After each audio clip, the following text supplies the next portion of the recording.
Namaste, welcome to episode 8. In episode 7, we closed with the idea of understanding the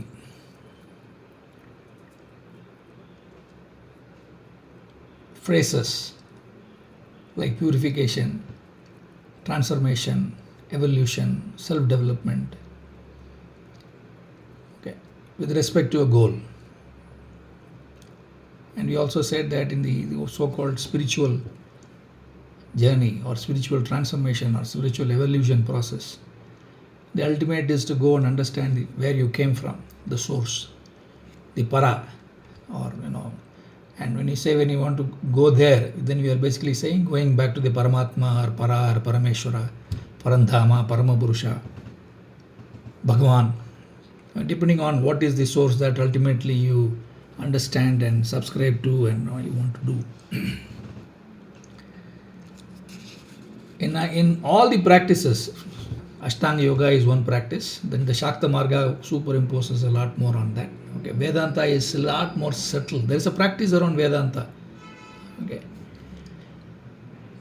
which ultimately leads to Sakshi Bhava and all that stuff. So that is further subtle. I mean, you move from very gross level involvement, action, etc., to subtler levels, to subtlest levels of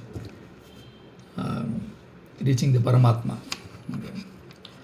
But the fundamentals are the same. You have to start with Yama, Niyama, Asana, Pranayama. Now, that's true for everyone. That's because you are being a human being, you are do that. But to reach that, you need to know what is it, and you need to subscribe to that goal. Yes, I understand what it is and I want to have that goal. I want to achieve that goal. And then you say, how do I achieve it? Do I have the know-how?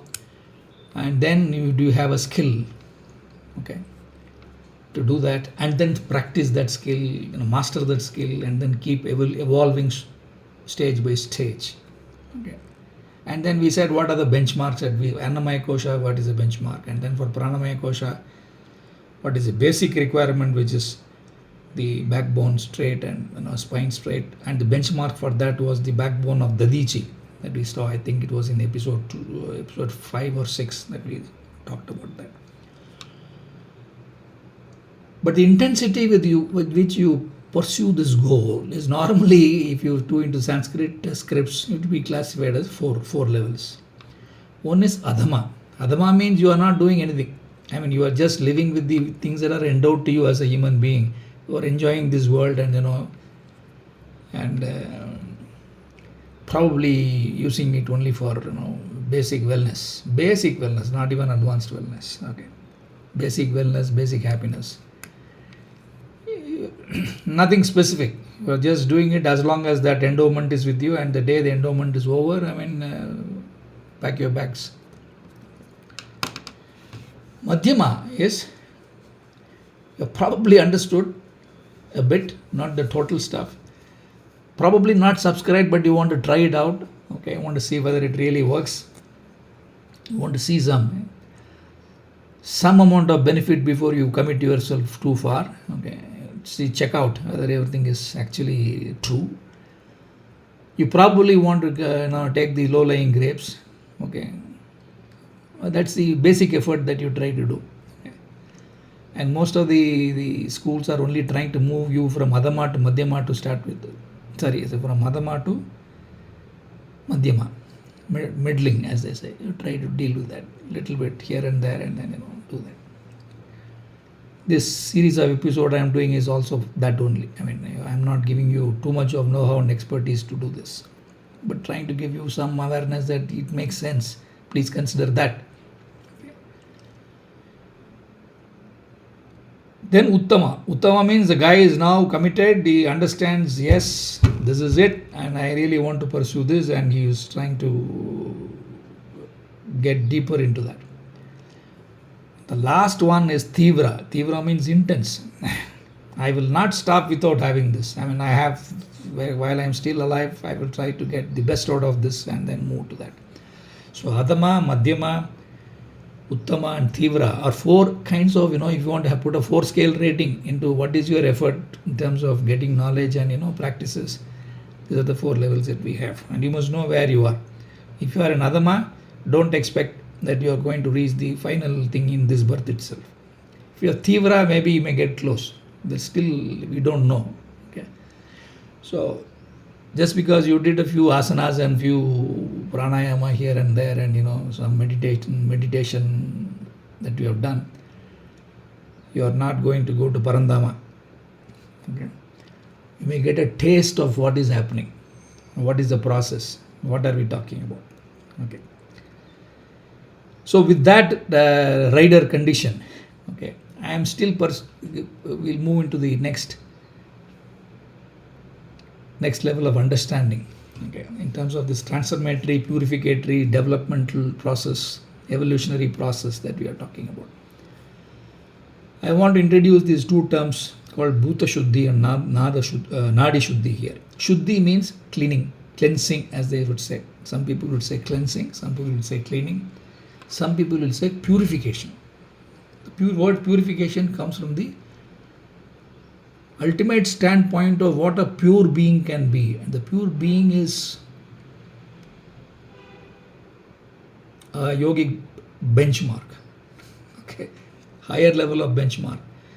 When you are pure, completely pure, not just cleansed, you're talking about purification of a higher order. Just like say, looking at the difference between change, transformation and evolution, we just say Shuddhi, okay, is one level, cleansing, purification is the highest level, and that has got a different state of being, okay. And that comes when you have a Tivra Icha, Tivra practice, almost like a tapas, okay. But you are starting with small steps, small baby steps, which is Shuddhi. Bhuta Shuddhi is called, I would directly relate it to Anna Shuddhi, what kind of food you take, what frequency in which you take. I am directly connected to Annamaya Kosha. Your biology, cellular level biology, the metabolisms that you have, okay, the physiology that you have, the basic wellness that you have, okay. So you have to start cleaning that process. That means you are making transformation at your cell level, cell content and cell function level, okay, and then moving up. The benchmark we set in Annamaya Kosha is ability to live without water. So Bhuta Shuddhi should be able to take you there. Why is it called Bhuta Shuddhi? Like you say, what is the cell made up of? Then the cell is made up of water, air, compounds, DNA, acids, okay, and acids are molecules, organic molecules, okay. Compounds have molecules have atoms, okay. Atoms are matter and energy. So ultimately we say it's matter and energy. In science we start with matter and energy, build up slowly, and then say matter and energy becomes atoms becomes molecules becomes compounds are cells are consisted of compounds, and when they come together they have a certain function. So the matter energy becomes a building block. The same way in our scriptures we say Panchabhuta is the building block equivalent of matter energy, okay. The Panchabhuta we say is Prithvi, which is earthly in nature, not necessarily earth, okay. We simply say earth, but it's okay, but it's earthly in nature, which means very hard, very dense, okay, very dense. Then water, which is called Apaha, okay, Jala, Niru, whatever you call that, which is more liquid, viscous and all that stuff, okay. So Prithvi, Apaha, Agni is Vayu, Agni is fire means energy. We are talking about energy, okay. It's not very solid as earth, it's not viscous as water, but it is Agni, it has got energy, okay. So that way you can say fire is energy, current is energy, lightning is energy, urja is energy. I mean, Sanskrit has got different words for all this, but then the gross term, a very classified way, all that is to do with energy is Agni, okay. So when we say energy body, we are actually saying we are going beyond earthly and viscous or watery elements to Agni elements. And why Agni has got a cosmological relevance, we'll see later, okay. Then Vayu. Vayu is movement. Vayu is this moves things around. Okay, either it is moving a prana in your intercellular nadis, or it is moving the functions inside the cells, or it is moving the functioning of your organs like heart, lungs, or it is moving the breath. Okay, or it's moving vision, whatever that you are having. It is moving yourself. Okay, or it is moving the earth, spinning, revolving, moving the solar system, moving galaxies, all anything to do with movement has got Vayu. Okay, that's called Vayu. It's a class of things. It's a name for a class of things which make movement happen. Okay, so Vayu. Then you have sky. And where does the Vayu happen? Where does all this movement happen? It happens in the space. So we'll have to, therefore, when we talk about prana, we are focusing on movement of the external content moving through the space of the intercellular space, nadis. Okay. So nadi shuddhi is cleaning that so that these movements can happen in that space. Okay. And it has got links to the. So these are the panchabhutas. We can map it to body, we can map it to the environment, we can map it to the solar system, we can map it to everything. So fundamentally we say that all that is you see, whether it is an individual or a collective or a system, astro system, human system, animal system, plant system, etc., is all basics is panchabhuta, 5 bhutas, 5 elements. Why it is called bhuta? Because they evolved.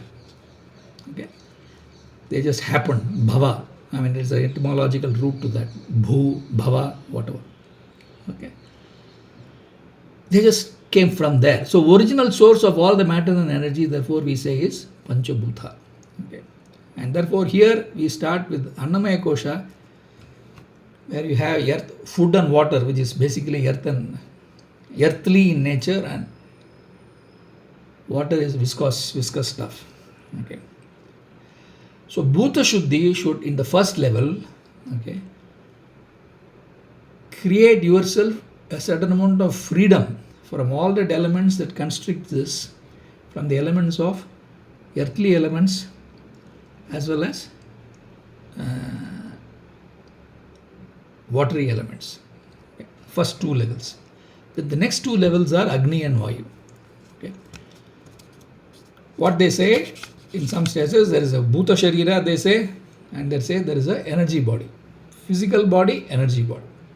Shakti, power, balam, energy, electromagnetism, whatever you call that is energy. Okay. So these 2 are linked to the elements of Agni and Vayu. Okay. So they have to be cleaned. That means they have to be purified so that it works in a way which can create a perfect yogic system for you from the human body perspective. Okay, right? So Panchabhuta is what everything is made up of, and Bhuta Shuddhi means you are purifying this, you are cleansing this, you are making these to be able to reach the perfect state. How much of earthly element you must have, and so on and so forth. Okay. So the cosmology says that originally there were 5 elements. The 5 elements that I talked to you, they were independent. They didn't mix together. They were there in a dormant state. Okay, that is a purified state. Okay. But then they mixed together. When they mixed together, they sort of mixed in various ways. Various ways they mix, and then various things get formed. Right from your sun to moon to galaxies to black holes at the astro-cosmological level, to coming down to earth, animals, fishes, insects, plants, everything, earth, rock, water, pure water, whatever. Only the mix changes, but it is mixed in a certain way, okay, that whatever you see in some form is a Panchabhuta mix. It's a mixture. It's like a concrete mixture that you have, right? Or a mixture that you eat. You mix several things, but then you can't separate them so easily. Okay. So it's a Panchabhuta mixture. So Bhuta Shuddhi tries to kind of make this mixture, separate it into its elements ultimately. Okay. So the elements have to be removed one by one, or even say one by one. Simultaneously you can remove all of them, and to be said, this is earth, this is water, this is Agni, this is Vayu, this is space. And these are independently standing in a dormant way. They are not functioning together. They are not mixing together. And they mix it together, they keep changing, and that's how we have formed. Okay. So in the Panchabhuta matter energy field that we talk about, the idea is that the ultimate benchmark in Panchabhuta Shuddhi is that the Panchabhutas separate from one another and then they remain dormant.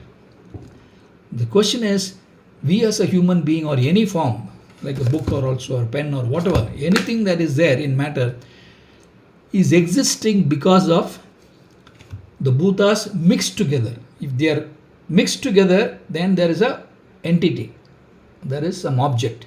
If they are not mixed together, there is nothing. It's like dematerialization. Okay, there is no form, arupa. There is no form. If there is anything with form, okay, that means the Panchabhutas have mixed together in certain form. So, be it an inanimate object, okay, like let's say a pen, okay, or an animate, a live object, you are an object, right? Live object like a human being, it exists because the Panchabhutas have mixed together in certain form. So typically we say there is a 60% water element in our body, then there is some element of earth element here, there is some element of Vayu, some element of Agni, energy, and there is some element of space. And people say the element of space is 5%. I mean, it doesn't matter what percentage it is, but the ratios are indicative. In a human being, 60% is water. On the earth, there is 60% water. So that's why it's called the Apaloka, or the world of water. Okay.